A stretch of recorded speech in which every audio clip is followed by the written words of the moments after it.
Es decir, que el Departamento de Defensa de Estados Unidos, la NASA, Casa Blanca, Pentágono, todo esto, han estado años, negando o ninguneando la existencia de los ovnis.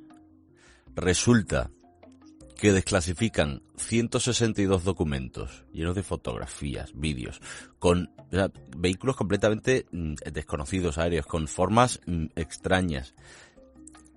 ¿Y usted se queda tan tranquilo? ¿Y aquí esto no ocupa todas las portadas de los periódicos del mundo todos los días, Javier Sierra? Buenos días. Pues sí, es bastante atípico, ¿no? Lo que ha ocurrido es que por primera vez en la historia un presidente de los Estados Unidos ha dado una orden de desclasificación de materiales que llevaban siendo considerados secretos durante más de 7 décadas. Esto se ha ejecutado, se está suministrando una primera tanda de 162 carpetas llenas de fotografías, vídeos, documentos, en fin, poco vistos o nunca vistos. Y New York Times, Washington Post, Wall Street Journal, toda la prensa importante, digamos, o de referencia americana, no le ha prestado prácticamente atención. Y sin embargo, las redes, donde está la opinión de verdad de la gente, se ha llenado, en fin, de manera espectacular. Mira, si tú entras hoy, Alberto, a la página web del Departamento de Guerra, se llama guerra en inglés.gov, verás que en el menú superior, aparte de todas las opciones clásicas de la información, tienes un apartado que se llama UFO, o sea, directamente. Y ahí accedes a todos los archivos que se han desclasificado. Hay de todo. Hay documentos históricos, antiguos, que conocíamos a lo mejor peor reproducidos. Hay desde Roswell, ¿no? Creo que Sí, totalmente. Se habla de Roswell, no mucho, aparece como mencionado, sobre todo, fíjate, en papeles del FBI, para que nos situemos. De los documentos que se han dado, de las carpetas que se han dado, 52 pertenecen al FBI. Y en ese material aparecen cosas, bueno, pues desde lo intrigante a lo anecdótico. Lo anecdótico es que, por ejemplo, hay muchos ciudadanos en los años finales de los 40, primeros de los 50, que escriben a los federales, pues por ejemplo, para dar sus teorías sobre lo que pueden ser los platillos volantes. Piensan que pueden ser soviéticos y se ponen a disposición de los federales, pues para defenderse de ellos y dispararles si es necesario, ¿no? Hay incluso un señor que se suscribe a una revista de ovnis y cuando recibe el primer ejemplar de la revista de aquella época dice, uy, estos son todos procomunistas. Yo escribo al FBI y les digo, me he suscrito. Si ustedes interceptan la lista de suscriptores, no lo tengan en cuenta, no soy comunista, ¿no? O sea, hay cosas de ese tipo. Pero al lado de eso hay documentación, en fin, muy, muy seria, donde se habla de cómo el FBI recoge todo lo que tiene que ver con rumores, informaciones, comentarios interceptados en conversaciones telefónicas, etcétera, vinculados con ovnis estrellados. Les interesaba muchísimo lo de los ovnis estrellados, ¿no? Uh-huh. Como si de repente pudieran, por un lado, ser restos de tecnología soviética que a lo mejor les estaban espiando, o quién sabe si tecnología extraterrestre. Y se deduce que la Fuerza Aérea ha llegado a un acuerdo, ha firmado un contrato con el FBI para recibir toda esa información y examinarla. Llega un momento, y hay un cable en ese sentido muy, muy divertido, en 1952, donde el FBI recibe una carta de la Fuerza Aérea diciendo, mire, por favor, no me mande más cartas de chalados de los ovnis, porque no podemos procesarlas. Y el FBI le dice, se aguantan ustedes porque tenemos este contrato firmado, ¿no? Todo eso está en el ambiente, pero a la vez, y esto es lo interesante, más de la mitad de la información que se ha dado es inédita. Cosas que van a sorprender. Hay imágenes de vídeo, hay 28 documentos vídeo, la mayoría de ellos obtenidos por drones en todas partes del mundo, por drones americanos. En Grecia. Sí, desde 2020 a 2026. En Grecia, en el Indo-Pacífico, en Japón, que no son zonas de conflicto, y por supuesto en Irán, en Siria, en lugares mucho más delicados, ¿no? Y en esos vídeos se ven cosas extrañísimas.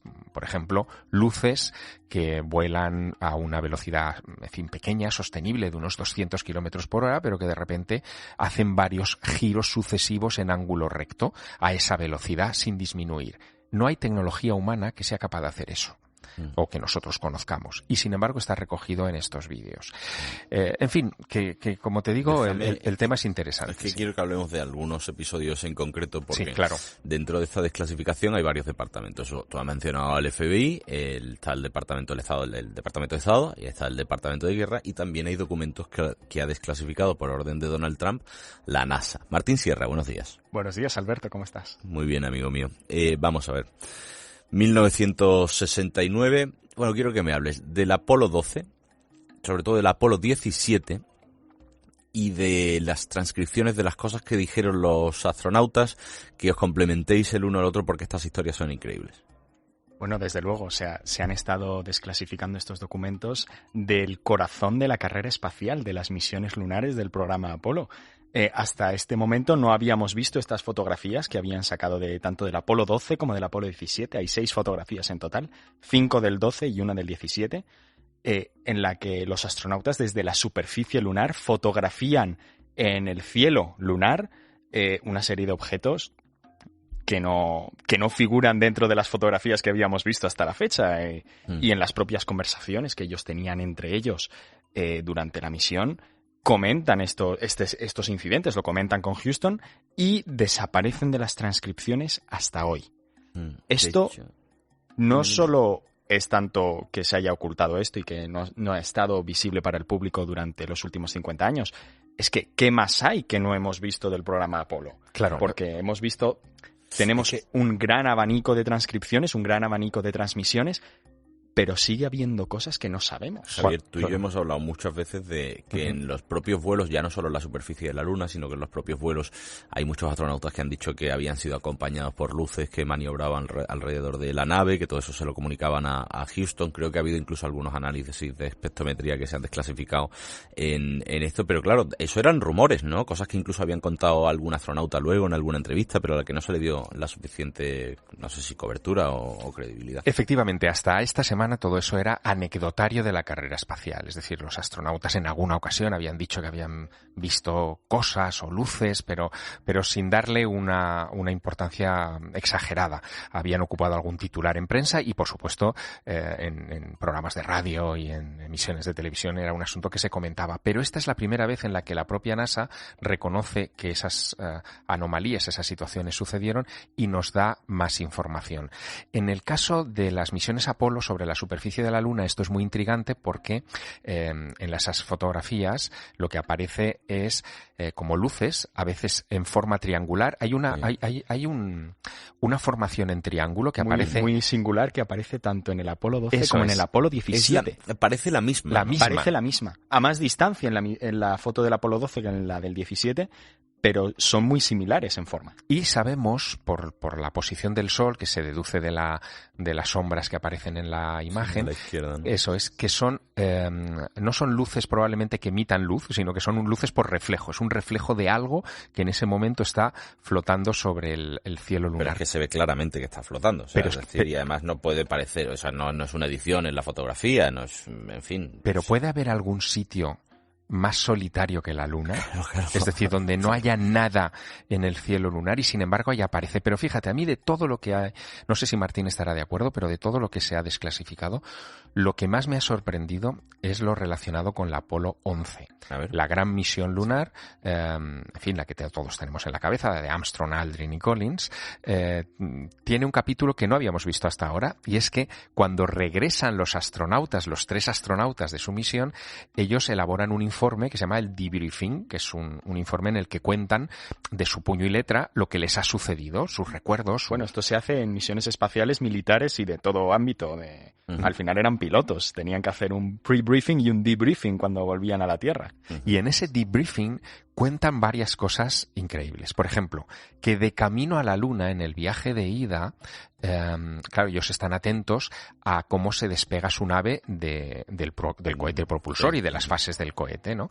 Y están pendientes de lo que ocurre fuera de la cápsula y en un determinado momento están observando algo que no se corresponde con las fases del cohete y que es un tubo en forma de L. Ellos dicen que es como una maleta abierta que está flotando, en fin, a unas millas de donde se encuentran ellos, que lo ven incluso a través del instrumental óptico que llevan a bordo pues para hacer sus mediciones y su trabajo en el viaje lunar. ¿Qué es eso? No habíamos oído hablar de eso antes. En fin, y cuando llegan a la Luna también siguen observando cosas, ven flashes, ven cosas extrañas. Martín cree, ahora nos lo cuenta, que los flashes que ve Buzz Aldrin desde el interior del módulo lunar y que están descritos en ese debriefing, en ese documento, pueden tener una explicación natural. ¿Cómo es eso, Martín? Pues mira, esto es que el tema es que no es una cosa que se haya visto solo en el Apolo 11. Se ha visto en misiones posteriores durante todo el programa Apolo y se cree en la NASA que puede ser debido a lo que se llaman los fosfenos de rayos cósmicos, que son partículas que viajan a velocidades muy altas, protones, neutrones, que son capaces de penetrar en el blindaje de la propia nave espacial Apolo. La nave espacial Apolo no es tan robusta como la gente se imagina. O sea, por ejemplo, en partes del módulo lunar es tan fino que se puede perforar con un destornillador. O sea, ¿qué dices? Sí, es muy fino, tiene que ser muy ligero. Y se cree que estos fosfenos podrían llegar a los ojos o incluso a la corteza cerebral de los astronautas y causar que en su visión parezca que ven estos destellos que parecen del exterior. Esto no solo ha ocurrido en el programa Apolo, en Artemis 2, que lo hemos tenido hace unos meses en noticias, también ha sucedido algo parecido, pero le han dado otra explicación, porque ellos solo lo han visto en la cara oculta de la Luna cuando hacían ese sobrevuelo y creen que pueden haber sido impactos de micrometeoritos.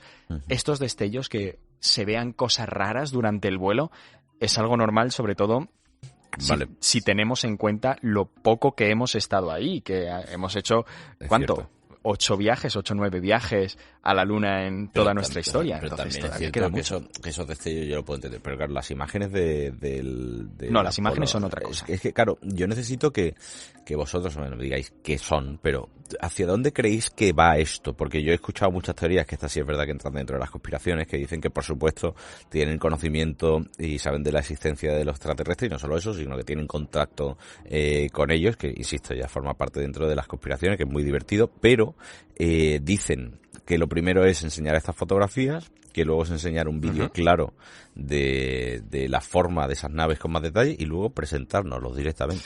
Bueno, a ver, claro, teorías vamos a tener para todos los colores, ¿no? Esto además, fíjate, Alberto, es solamente el inicio. Son 162 carpetas las que nos han entregado, pero en las próximas semanas esos mismos archivos se van a multiplicar. Lo que dicen, y esto sí es importante, lo que dicen los diputados, los congresistas que están detrás de todo este asunto, es que apenas hemos visto la punta del iceberg y que lo que viene es alucinante. Esto lo dicen quienes ya han tenido acceso a esa información en comités secretos en el Capitolio, que no pueden contarlas hasta que no estén oficialmente desclasificadas, pero sí pueden dar sus impresiones. Y eso sí que anticipa que vamos a tener muchas sorpresas en las próximas semanas. Y Martín, una pregunta. En la NASA, o sea, los que estudiáis ingeniería aeroespacial, este tipo de cosas, ¿creéis, no creéis? ¿De qué habláis? Bueno, es que es un poco de... Claro, depende mucho de la opinión, de si estamos solos o no. Por supuesto, vida fuera de la Tierra, yo quiero creer que sí, como diría Fox Mulder, pero lo importante que tenemos que hacer ahora con toda esta información, con todo lo que se está desclasificando, es no caer en la trampa de creernos todo lo que hay. Ajá. Porque...